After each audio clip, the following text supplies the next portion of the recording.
I just skipped eating altogether. Oh, hey, we're live. Yeah. Hello, everybody. We are live on YouTube and Facebook. We are going to be breaking down the movie Warzone 2021 Summer Series Tournament, and that means we have the bracket. So I'm going to be excited. Going to be talking about it with me as our movie Warzone singles champion, Mr. Andrew Barr. Andrew, you excited? Yep, I'm excited to find out where I'm ranked against Nick TWOHIG, the future Warzone champion. You're ranked like you're the champion. Nick TWOHIG is like the super duper secret champion, so you're like just below him. Okay. So I'm on super secret double probation against him. Got it. But no, this should be fun. Kind of give it a second to give some other people a chance to actually get in here so they can be watching. But yeah, we're just going to be breaking down the bracket for the tournament for this summer. We got some fun matches lined up. I think there are some tight matches in this round one. I think this is maybe one of the comparatively for every other tournament we've done, this is the best lineup. This is the best lineup of 32 people we have had. I think every year we just keep getting better and better and better. And this lineup scares me. This is a murder throw. Like round one, there's some death matches already. It's crazy. Brian and Adelaide being jokey. They're making the jokes. Everyone thinks that they're funny comedians. Hey, look at this comedian. Look at him. He's calling you a hack. It's so original. I mean, they're not wrong. No one has ever made a hack joke about Barr before. I don't know, Christopher Walken. I don't know if that's really a joke, if it's factual. That's actually fair. You are a hack. It's more of a statement. Is this also true? You know, if Barr is a hack, is a hack a bar? Are all hacks bars? Well, then is a hot dog a sandwich and is a hot dog a taco? No. Then the answer is no. Okay, I think we're getting enough people going in here. We'll kind of get started. Before we actually get started with the bracket breakdown, we've got an announcement about round 4. The actual format of round 2 and round 4 for title matches is not changing. The actual format is not changing. What is changing is a thing about the categories. Now, this is for title matches only. Just want to put this out there. For title matches, instead of what has been normally happening in title matches, which is all the non-strength categories have been randomized, what we are changing now, and this is again only for title matches, is that essentially the competitors are going to get to draft 3 categories each. So that should make things very interesting. Again, this is only for title matches. It will be from the round 3 list, and the people part of the round 3 list will not be included. There are some specific restrictions, but for sake of brevity and not being super complicated, we will go over those once title matches start actually happening with the people in title matches. We don't really have to have time to go over that with just everybody, but in general, that is, and again, that is only for title matches. That will, of course, affect round 2 and round 4. And yeah, to answer Holtzman's question, yes. If spinners and opponents are on the wheel, then it will only be 2. I said 3 because generally for the last however many title matches, there have not been spinners and opponents' choice on the wheel. But yes, in general, depending on whether spinners and opponents choice 2 or 3, depending on the presence of spinners and opponents' choice. But that's how round 4 is going to work. So unless anybody else in the chats have any questions about round 4, I think we can get started doing the bracket breakdown. I'm so excited. I am also very excited. So we're just going to start off. I don't know how Fandom did it. I feel like if I just put up the whole bracket here right now, then everybody knows everything. Right. You know, we'll give it a little bit of build-up. We'll just start with the number 1 seed is yours truly, Kaleb Boatman, going up against the 32 seed Mike Hanley. And since I'm in this match, I will shut up about it. Bar, you can talk about that a little bit. Yeah. So Mike Hanley versus Kaleb Boatman, what we're going to refer to as the fuck it match. This is going to be interesting.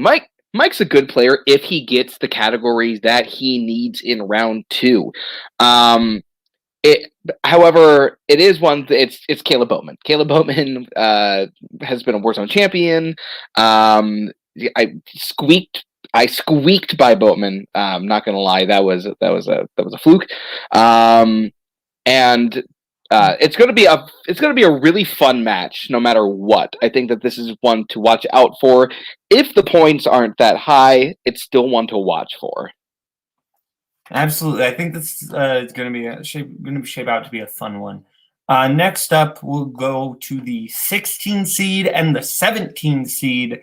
2 people that have been around in this community for a while now. Lucas Schilbach, who the 16 seed is Ethan Beller, your former teammate of Cult Classic, and the 17 seed is Lucas Schilbach.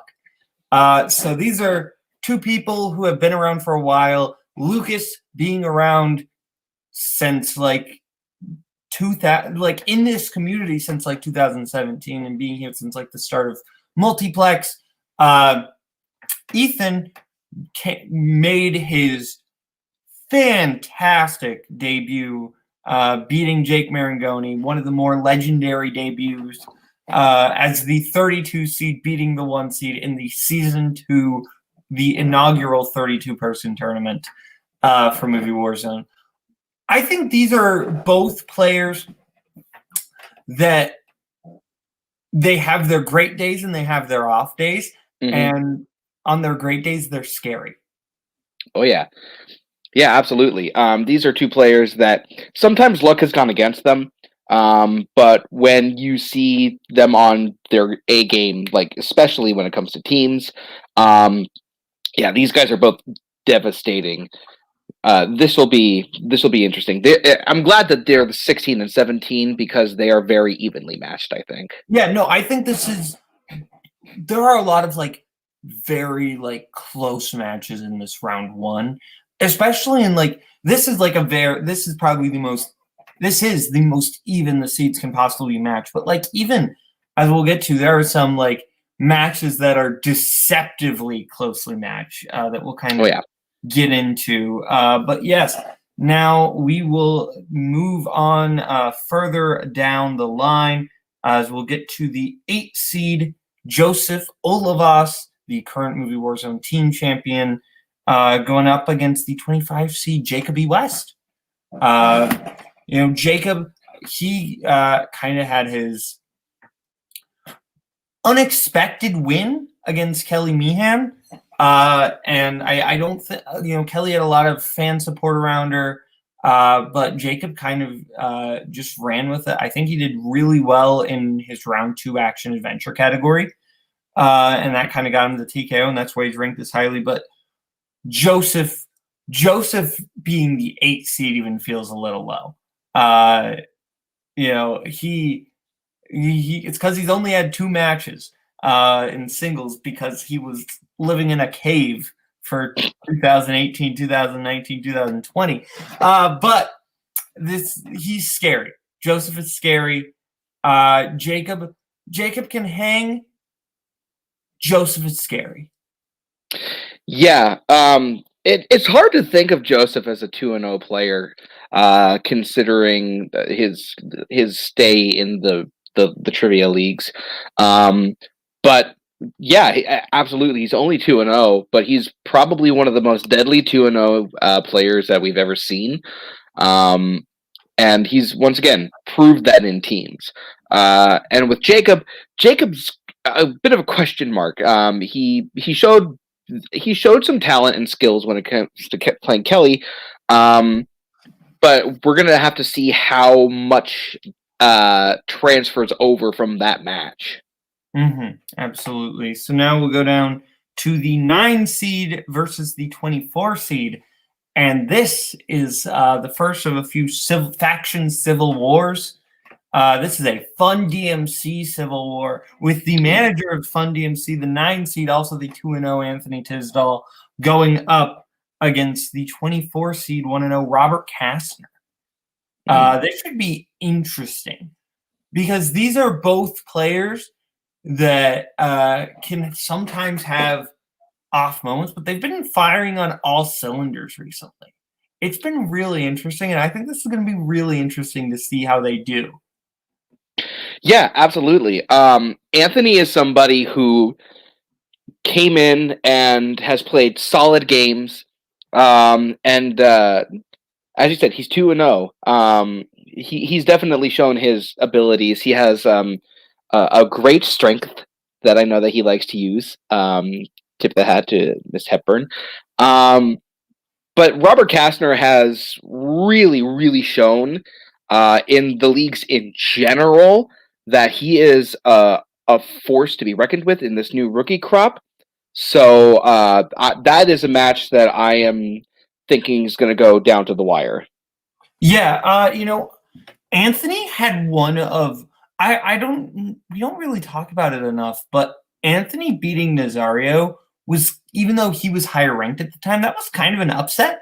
Yeah, absolutely. I think a lot of people did not expect that match to go that way, and that's because Anthony did play a really good game. Anthony, I think he's a smart player. Anthony is deceptively good. He is the type of player that makes you lower your guard while he strikes. Robert, though, we've seen him play 2 matches. This and the teams match with Pain and Panic. If I'm not mistaken, Robert Kastner has not missed a round 1 question as of yet. I don't believe he has. Which that in and of itself is scary. Now, those are in debut matches where the difficulty is definitely lower. We'll see how he does in like a higher level match. But still, that in and of itself, 2 perfect rounds is scary. And it could be the make or break of a game. Absolutely. So I think that'll be a really good matchup, actually. Now we'll move down to the second half of that side, the left side of the bracket.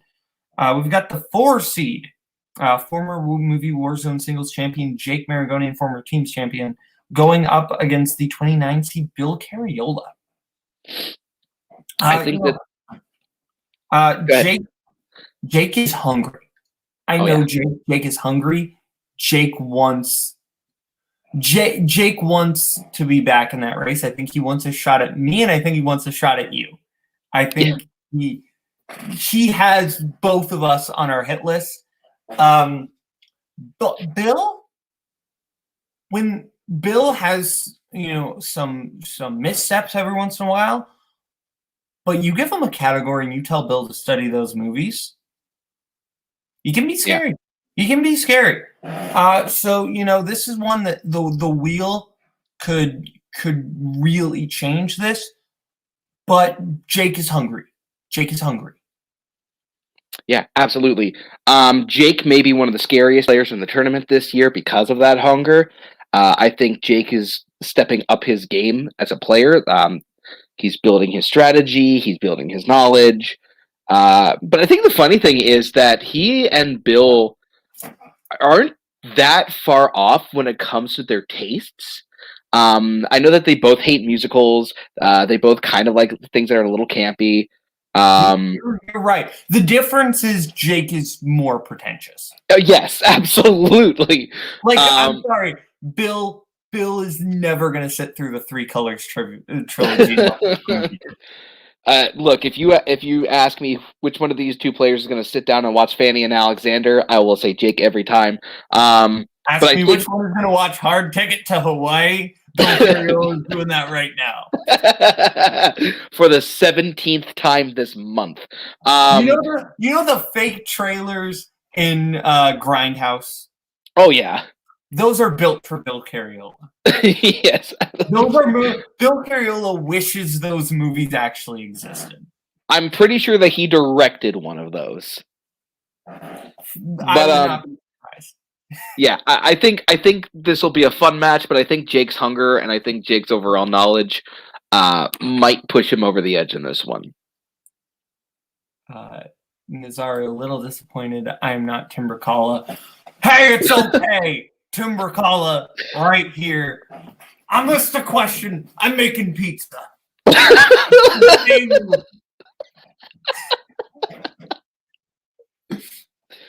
I thought, Kaleb, you're back. Tim was here for a second. Oh, really? Oh, man, I missed him. Next up, speaking of Tim Brzakala, moving on down, 13 versus 20. We've got the 13 seed Tim Brzakala going up against the 20 seed Ryan Payne. I think this is actually a really, really, really close matchup. Tim, we just saw beat Coho in what was a really good match recently. Ryan, I don't think we've seen since he lost to Red Shaw. Well, besides teams, obviously. Yes, right. But yeah, I don't believe we've seen Payne in singles since that match. So this should be interesting. Ryan, both players that I think are actually pretty similar in a lot of their tastes. So I think this could be very interesting. Tim obviously being the current Fandom Teams champion, Ryan being really good at like those geek pockets of knowledge, but also just having a lot of like interesting strengths. I think this should actually be a really interesting match. Yeah, absolutely. I think that this is one of those matches where strategy is going to play a big, big factor. Just playing round 2 smart. And choosing the right combination of movies for round 3, because this is definitely a match I could see going down to the last question. Because you're right, there are similarities, but then there are those differences that they have, like pockets of strength-wise. No, I almost think this is almost more of a match between managers than a match between competitors. Possibly. This feels the closest to like an Ethan versus Cody in terms of a strategy battle. Mm-hmm. So that'll kind of be interesting to watch it just for that aspect. But I think not to forsake the knowledge that both Tim Brzakala and Ryan Payne have had, because I think they've both pulled off wins that they were not expected to get. Oh, yeah. I think these are both this will be a fun one. Oh, yeah, for sure. On down the bracket, this is a good matchup. The 5 seed versus the 28 seed, Cameron Holtzman going up against Nazario Montenegro. This does not feel like a round 1 matchup. No. This does not. Nazario always seems to have bad luck when he's not in a tournament. Oh, right? Yeah. Like he always seems to kind of manage to bring his record down just before he enters the tournament, and then he comes in and he upsets everything. That's what happened last year. He lost to Damian Walker before the tournament started, and that brought his record down. So he played Dominic Rizzi, and he came in. But he came in and he beat Dominic Rizzi. Yeah. And the year before that, he got pretty far in the tournament as well. Yeah. Cameron Holtzman, though, he won some victories here. I think Cameron Holtzman is hungry. He's been studying. He's been prepping. This could be very interesting. I think there's another matchup that I think if there are matchups in round 1 that I think have high potential to be match of the year matches, this is definitely one of those. Yeah, absolutely. These are 2 players that I think are if you asked the community who some of the players are that you are surprised have not made it to a championship, Holtzman and Nazario would probably be some of those players. Well, also he has made it to a teams championship match. Well, in singles, at least, I should say. But yeah, no, these are two players who have both definitely shown that they're like stalwarts in this community, and that they're both incredibly solid players. These are two players who, if they land on their strength, they are some of the deadliest players you will ever see. Absolutely. Next, we'll go to the 12 seed versus the 21 seed. The 12 seed being the free-for-all winner this year, Jake Meltzer, going up against 21 seed, the father of Theo, Zach Ford. This is my most anticipated match. That's fair.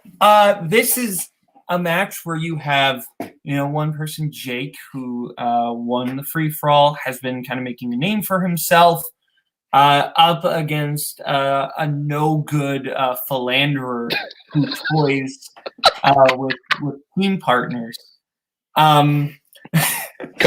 I think there should be an interesting matchup. Jake strikes me as a person who almost always has a chip on his shoulder. And I mean that in a good way. He strikes me as someone who is always wanting to prove himself. Yes. Whereas Zach, I think, is almost exactly the opposite. Oh, Zach comes in very chill. He does not care what anybody thinks about him. And he is just here to play, and he's here to have fun. So I think this is kind of an interesting clash of attitudes coming in. And that in and of itself should be interesting. Yeah. I 100% agree with that. We'll see if that plays a factor in this match. I also think that this is going to be a match where the choice of strengths is going to be really interesting on what they are, because these are two players that have very, very interesting strengths that they have in their back pockets, but it also could be strengths that could easily trip up their opponent. So seeing what they choose in round 2 will be very interesting. No, I agree with that completely. Next up, we'll go over to the top right of the bracket. The number 2 seed, Matt Queller, up against the number 31 seed, Kaleb Koho. Damn. Yeah. This is a very good round 1 matchup, I think. I think this is going to be absolutely closer than the seeding expects. I think Queller dominated last year's tournament. Yeah. Made it really far. I think this is a matchup where both competitors are going to do really well. I'm excited to see this one. Yeah, me too. I've played Matt before, and he had me sweating throughout most of that match. And for him, he was the 16 seed last year or something like that? I don't remember off the top of my head. You keep talking and I'll find that out. Please do. And if you watch the run that he went on last year, it is really, really impressive, beating some of the high-level competitors when he was... honestly, he was the underdog of that tournament, I think. And he proved that his record where he was before that did not, show who he was as a player, and I think that his record now does.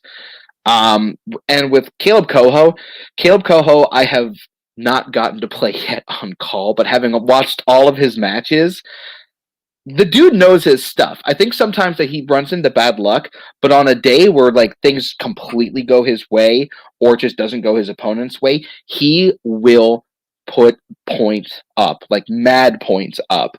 And I could see the potential of an upset with this one, but it will be close, I think.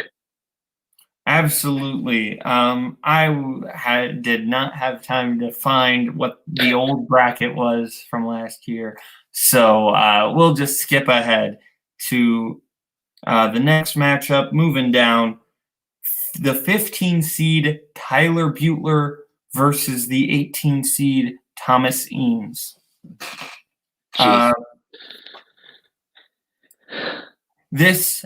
I think this is a very evenly matched round. I think these are both players that have had some missteps, but they have also been incredibly scary at points. Yeah, for sure. This is probably going to be, out of all of the ones that we've talked about so far, this is the biggest question mark for me. Because these are two players that have shown that they're very, very good. Things just don't always tend to go their way, whether it's just they get a bunch of questions that they've never, from movies they've never seen, or the luck of the wheel just doesn't go their way. This is the match where I really can't say I know who I think will win. Yeah, no, I could see this go. You play this match 10 different times, and I think Tyler wins 5, Eames wins 5. Now we'll move on to the 7 seed, Cameron Redshaw going up against the 26 seed Joe Fairley. Another Kingsman Civil War, and that I think this one. Cameron is out for blood. After losing to Michael Campbell, I know Cameron's out for blood. I know Joe is just wanting to have fun. But that chill, just want to have fun attitude sometimes brings really good results. So I think this could be interesting. But Cameron Redshaw is 7th seed. Joseph Cameron is the 7th seed. He is +2 or +3 in the win column because I believe he is 6-3. Sounds about right. There are 6 people. There are just 6 people who also are +3 in the win column. Yeah. This is the match that I think you're right. I think Redshaw is out for blood. Because I think that he tasted that chance of getting into the championship and it just not going his way. And I think that now that taste is there, he's craving more. And but Joe's actually shown himself to be a very capable Warzone player. I think we all look at Joe and we're like, oh, he's a Fandom guy. It's definitely more of a Fandom player. But like, you get Joe on a good day, and he can pull out a really good match. Mm-hmm. Speaking of a really good match, we've got the 10 seed Kirk Kalikowski going up against the 23 seed Dylan Van Thine.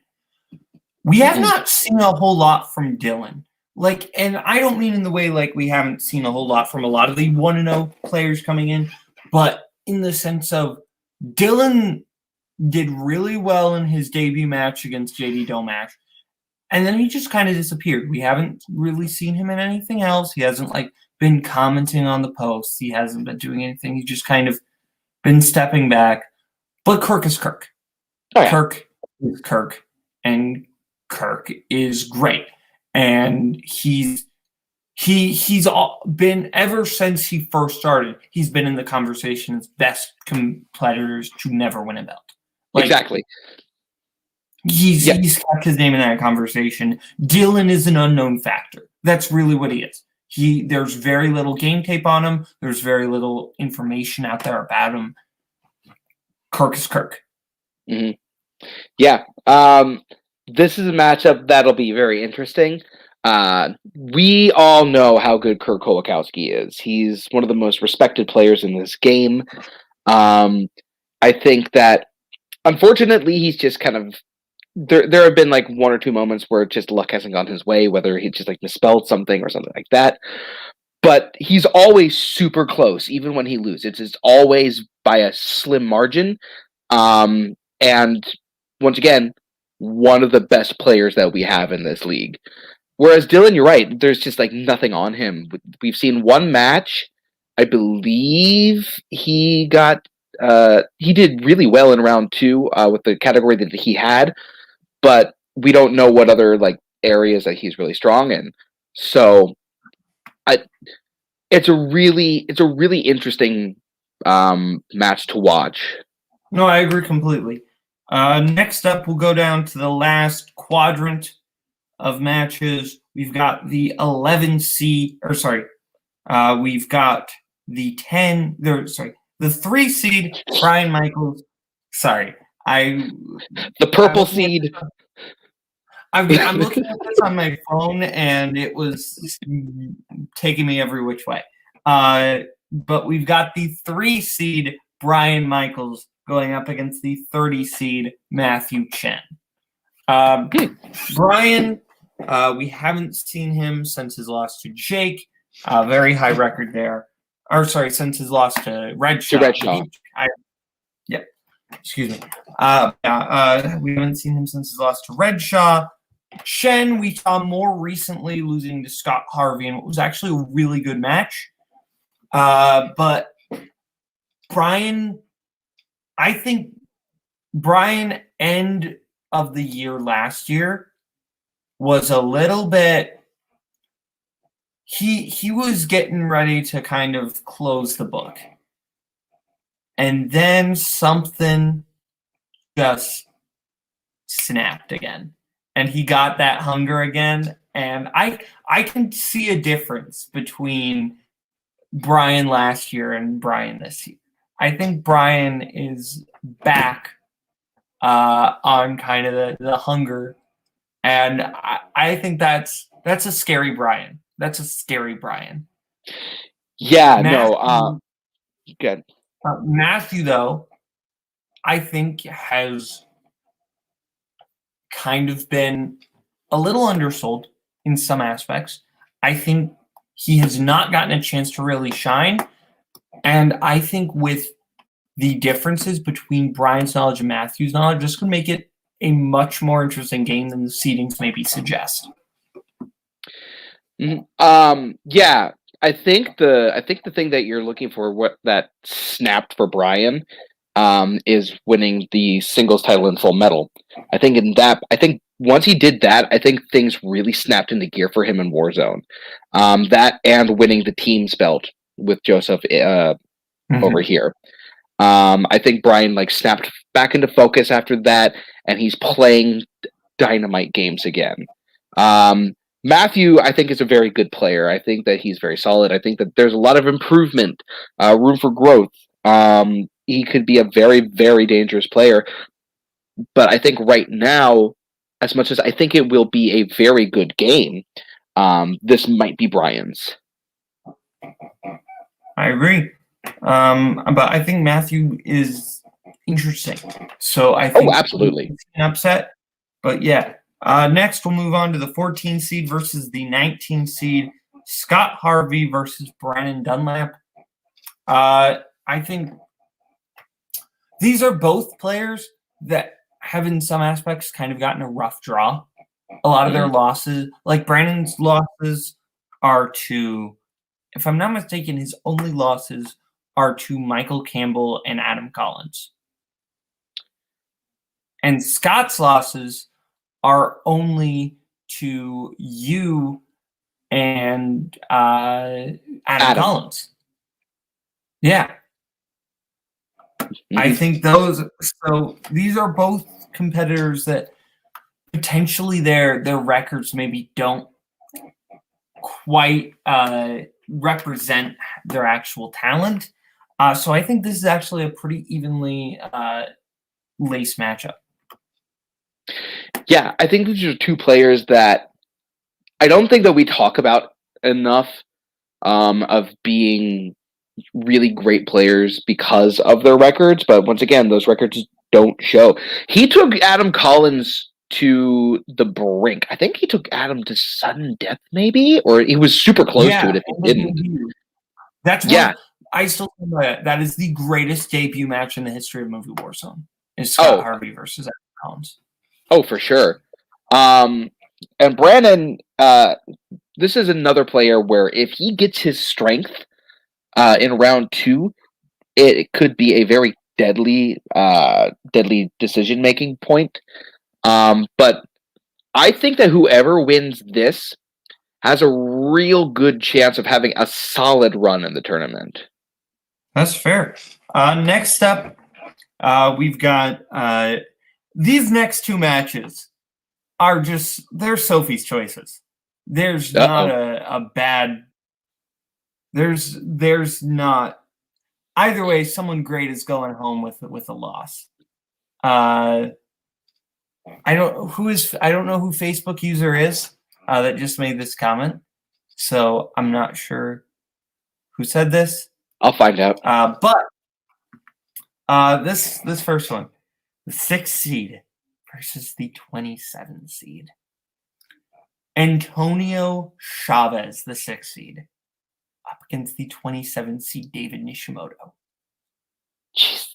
That's a match. Like, I think these are both players that are actually really, really similar. I think they're really similar. If you look at like what they've hit and what they've missed, they're super similar.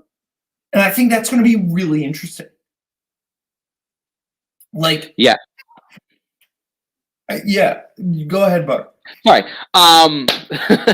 This is definitely one to watch. Antonio is someone that we've seen do really, really well. Antonio's been in a number 1 contenders match before. We've seen him like get really far in tournaments and just like getting like the amount of games that he's played. But David Nishimoto is one of those players that I kind of said from the beginning of the year that there's like a handful of rookies that I think could be really, really dangerous this year. David Nishimoto is definitely one of those rookies.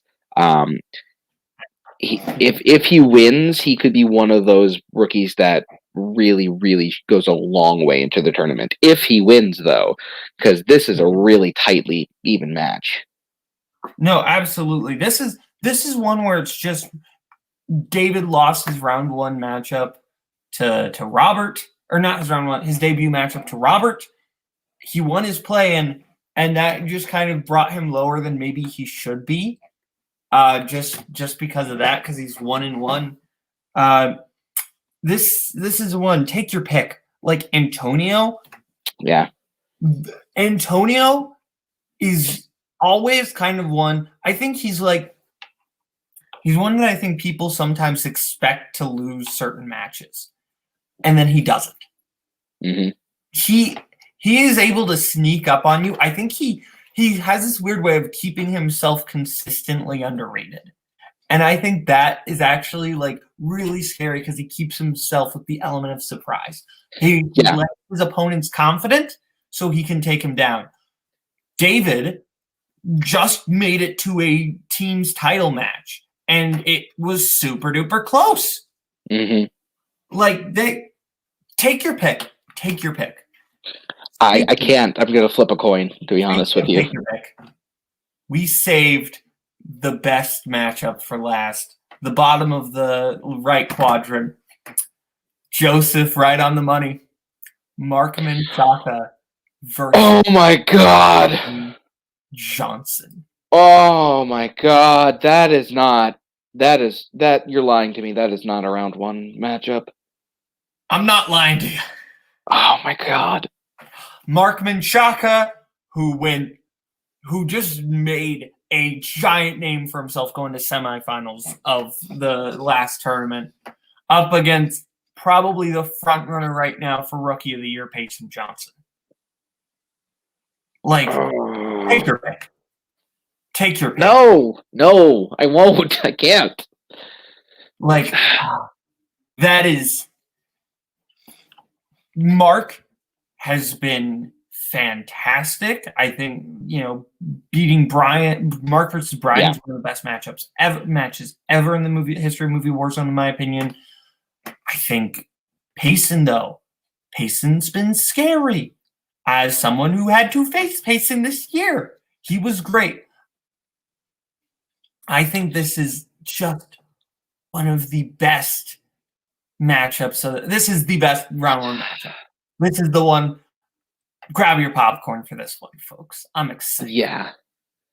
This is if this is a game where both of the players are playing their A game, this is probably going to be the tightest, maybe the highest scoring matchup of round one.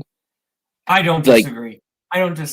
This is the one where I saw that matchup, I wanted to throw up, to be honest. I want to throw up now, just thinking about the possibility of playing either one of them.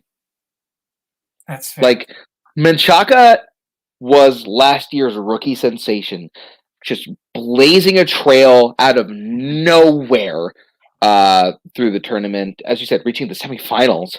And you brought up that match against Brian, who everyone thought that Brian was, going to win that match, possibly the entire tournament. And he's still playing at like 100% right now. Payson literally will show up to a match and just be like, "Hey guys, what's going on? Oh, is this the answer you're looking for? Like, boom, is this what you're looking for? Boom, you're looking for this? Yeah. And he is scary. He is one of his accuracy from the matches I've seen is fantastic. Yeah, this is one that, geez, I can't even think about this match without sweating. Okay. Yeah, no, that's fair. So that concludes all the matchups. Now we'll give you a little peek at the bracket here, just kind of rounding it up, going back. 1 versus 32. We've got Kaleb Boatman versus Mike Hanley. 16 versus 17. We got Ethan Beller going up against Lucas Schilbach. 9 versus 24. We got Anthony Tisdall going up against Robert Kastner. 8 versus 25. We got Joseph Olivas going up against Jacob E. West.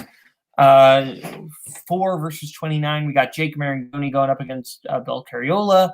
13 versus 20. Tim Brzakala going up against Ryan Payne. 12 versus 21. Jake Meltzer against Zach Ford. 5 versus 28. Cameron Holtzman versus Nazario Montenegro. 2 versus 31. Matt Queller versus Kaleb Koho. 15 versus 18. Tyler Butler versus Thomas Eames. 10 versus 23. Kirk Kalikowski versus Dylan Van Thyn. 7 versus 26. Cameron Redshaw versus Joe Fairley. 3 versus 30. Brian Michaels versus Matthew Chen. 14 versus 19. Scott Harvey versus Brandon Dunlap. 11 versus 22. Mark Menchaca, Payson Johnson. And 6 versus 27. Antonio Chavez, David Nishimoto. Look at that. I mean, that's a murderer's row. That's just fantastic. And I think, if you're looking, you can imagine some of the potential round 2 possibilities here.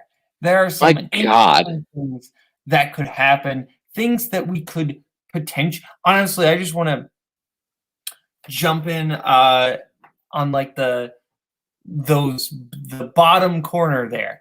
There's right that either in round 2 we could potentially get Mark Menchaca versus Antonio Chavez. So a first order civil war. We could potentially get if let's say a first order wins and a Fun DMC person wins, then it's a revenge match for both of them for taking out someone on the other faction. Or we could potentially see a Ginyu Force Tentacles war. Yeah. So we have a little special guest here, just flew in to kind of mention something. Oh dear. You have any thoughts about this bracket, buddy? You motherfuckers. Don't blame me. Blame the rankings. So, if/when I beat Mark, I'm immediately thrust into a match with David. Or Antonio. Or Antonio. But, okay. Mm-hmm. We did this on purpose. We like this. We like to see people fight each other that they like. I don't like. I would like to be clear. My anger is not towards Menchaca. Mark, I'm very excited to play you. In fact, if you would like, I would love to do a facial hair versus facial hair match. But that's totally up to you. Offers on the table. I'm just Damn. The possibility of playing my partner in round 2. Shit. No, it is not actually a hint, Joseph. I will just say for the sake of this, David versus Antonio has not filmed yet. No. Like, actually, there are some matches that have filmed yet. David versus Antonio is like legitimately not filmed yet. Yeah. And even if it did, we wouldn't tell you. Yeah. Oh. I mean, that's true too. But I just wanted to clarify, no, that was absolutely not like in any way like a slip up on Payson, because he has no idea because that match is not filmed yet. But Payson, besides that murderer's row that you're in the corner there, do you have any other thoughts? Oh, you want me to pull the bracket up so you have a visual reference? You know what? Yeah, pull it up. Yeah. Probably my third panelist. Ryan versus Tim is going to be a sneaky good match. Like, yes. I think that's going to be a very, very interesting matchup. You know, I think Brandon is better than most people give him credit for, and I think he's going to give Scott a run for his money, and I'm very excited for that match as well. That's fair. Mm-hmm. Anything else? And I mean Cameron Holtzman, Nazario Montenegro, like that's just gonna be a funny matchup. It is literally gonna be the snowflake dubbing match if you watch Volume 2 of Your List Sucks. Yes, that is fair. I'd actually really like to point out the block that is Brandon Dunlap, Scott Harvey, possibly going up against Brian Michaels or Matthew Chen.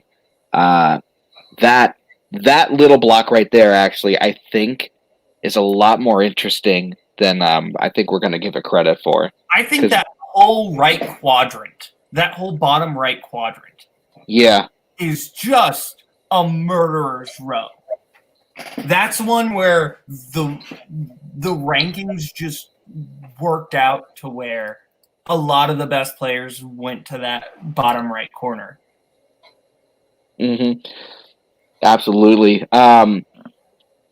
If you here's a question for you: if you were to like take one particular corner, and say like this is probably where the champion's probably going to come from, where would it be? I think you're the only one who should say that since Payson. That's fair. That's fair. That's fair. I shouldn't have even asked that question. And guess what? I'm not going to answer my own question. That's fair.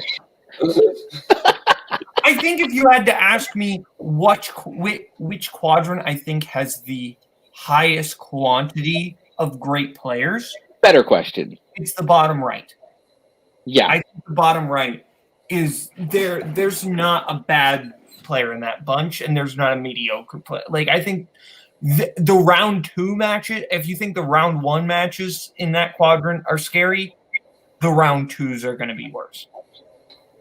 Oh, yeah. I would agree with that sentiment. Yeah, I would probably agree with that as well. I think the bottom left as well is also just like a murderer's row. You have Holtzman, Nazario, Meltzer, Ford, Payne, Brzakala, Carriola, and Maragoni.